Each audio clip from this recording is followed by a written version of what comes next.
So may nag-comment si Ma'am Maria, sabi niya, kasi sabi 'pag naka-link sa seller center tapos i-unlink mawawala daw po yung yellow basket, kaya takot akong mag-unlink.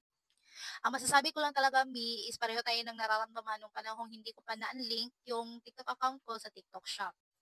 Kasi marami akong what if mawala lahat yung yellow basket ko sa lahat ng video na ginawa ko and then hindi mabi-view yung mga products sa showcase ko. Pero dahil sa gusto kong magkaroon ng level sa TikTok Shop Creator Center, ginawan ko talaga siya ng paraan na what if na lang talaga ako, bahala na si Batman. Kaya ayun, binigyan tayo ng lakas ng loob na i-unlink yung TikTok account ko sa shop na yon.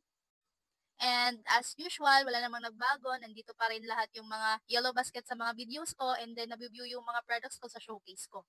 Siguro may nakadepende na lang siguro sa TikTok account mo or sa mga follower mo. Kasi meron akong isang TikTok account na 100 follower and then in-unlink ko siya doon sa TikTok shop.